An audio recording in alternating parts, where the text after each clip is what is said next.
Oh, that leftist guy on the internet, that AEW mark, he sure is quiet. He got real quiet. No, I'm right here. I'm right here. And I'm here to say that, in a way, this footage that I was so cocksure of in my previous video wasn't all that in a bag of chips after all. It did serve some purposes, at least for me, but at the end of the day, I don't think that it was anything more than a tool get get more traction out of a storyline. And it's funny how much people seem to resent that. Do you remember what you're watching? Do you understand what you're watching? You are watching professional wrestling, putting reality into storylines. It's about as professional wrestling as a headlock. Okay. Now, something else I want to clear out of the way right off the jump here. All of you fanboys out there talking about this is what made Tony Khan fear for his life. What a puss. Oh my god. Shut up. Shut up. Don't act like it wasn't stated many times, very clearly and unequivocally, that the incident that made Tony Khan fear for his life happened later on. And there's no footage of that.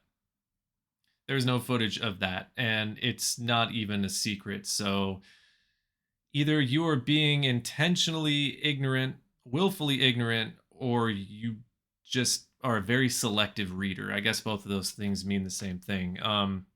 I feel like I've called wrestling fans dumb a lot lately, and I'm trying to be a little bit nicer, but you make it really hard. You really make it hard. You make it hard when you say stuff like that, and you also make it hard when you razz this footage as proving everything CM Punk said was right. What CM Punk said was he did the rational or sensible thing. What CM Punk said is that he did not punch anybody. Just because fist did not hit face does not mean that the intention wasn't there. And you very clearly see at one point when they are being pulled away from each other by their respective sides, he swings. He took a swing at Perry, and that tells me that if people did not intervene, CM Punk would have mounted this guy and rained punches down upon him because that is CM Punk's temperament. And that is why this footage, to me, was pretty important. Not just to out CM Punk as a liar. I mean, this wasn't like a Hogan level winder. This wasn't like Hogan level bullshit. But CM Punk really did kind of paint himself to be a little bit of a victim in some of this, especially when you say that you were doing the sensible thing. It's like you're saying, why is everybody so mad at me? I don't know. Maybe because you proved at least me right about you being a prick, an unprofessional prick, and decided to engage in physical contact with somebody over something that didn't need it. You know, you're a professional, Phil, right? You always talk about professionalism and the business. And what other professional setting or business on this planet would that have been an acceptable reaction to something that somebody said? Perry never touched him. Perry never acted like he was going to touch him. The only place Perry ever put his hands was his own fucking hair the whole time. And Punk was the one in his face, you know, doing the looking away thing, like, you know, when someone gets in someone's face, like when they're cutting a promo. I mean, Punk is just he is a mark for himself. He's a mark for himself, and he will justify anything that he does based on everything that he has done in his career. And maybe it's the cup of coffee that he spent in the UFC that makes him think that violence is the answer to everything. But again, what he did was wrong. And the fact that so many ignorant wrestling fans are glossing over this is it's pretty telling.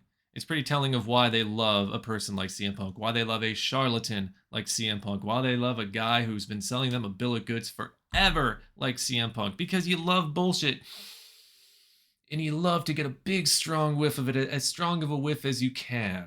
You know, it's why so many people still defend Vince McMahon and talk about Vince McMahon like he's some kind of demigod, and they defend Chris Benoit.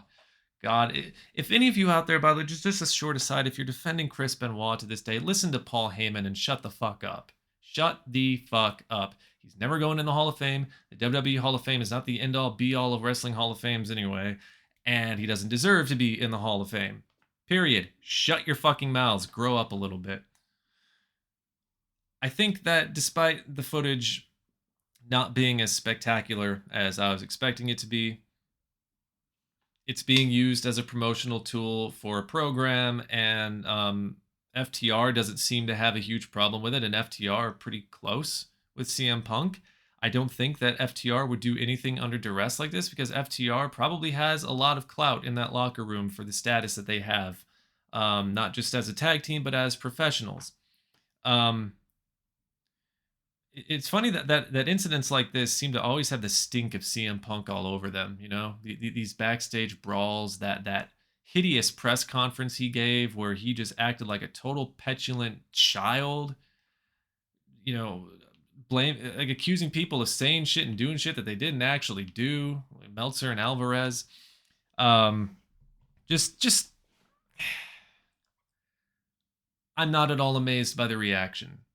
I'm not at all amazed that people would use that as a springboard to go after Tony Khan and say, "Oh, you're such a wimp." It's like we don't know exactly down to every last detail what happened between Punk and Tony Khan later because that wasn't recorded.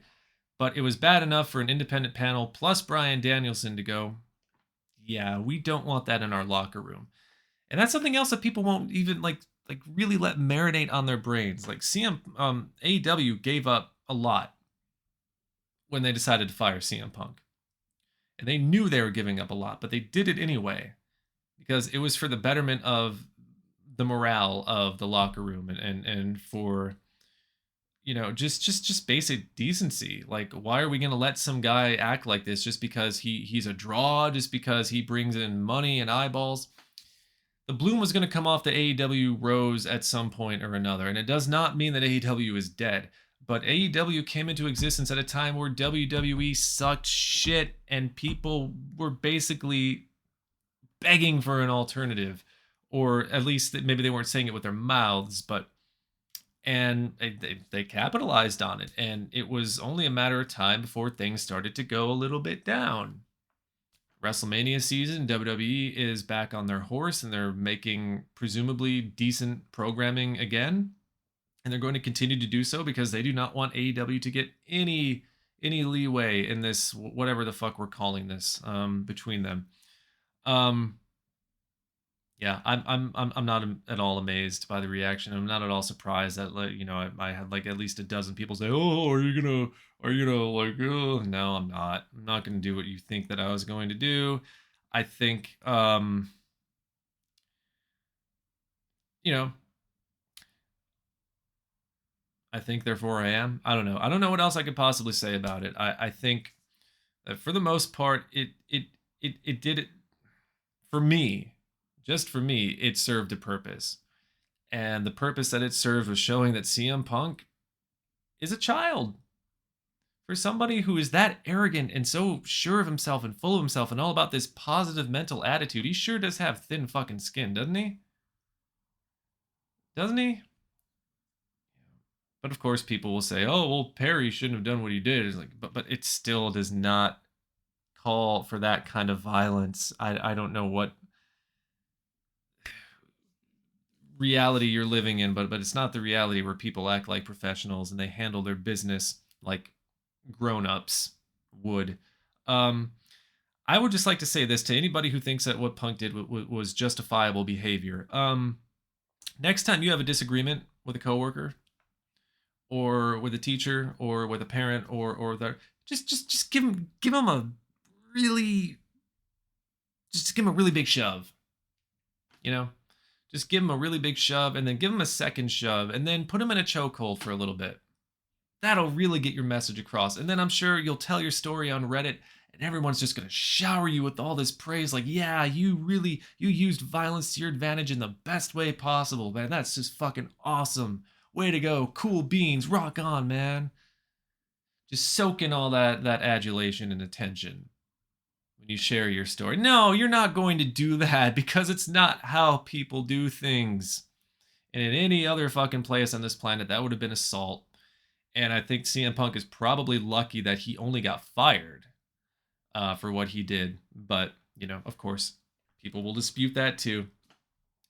Um, yep, not a Hogan-esque type of liar, but still pretty. I think the way that he tried to paint himself during that interview versus what we see on that footage, they're two different worlds. They're two different worlds, and I don't necessarily think it's going to kill AEW in the long run. That of course that the WWE nerds are just going to be amplified because of this, and their very valuable opinions are just going to be so much louder for a while, and then it'll die down like anything else. Like anything else, this is hardly when it comes to the world of like when it comes to scandals in professional wrestling. This is so minuscule. It's so fucking tiny, and you guys don't even realize it. But we need this tribalism to drive engagement and views, and we need this stuff, and so do some of you because maybe you don't have much else going on in your lives. I don't know. But the way you treat what happened so intellectually dishonestly, so willfully ignorantly, not good. Not good. I don't know what else I can say. Have a good day, folks.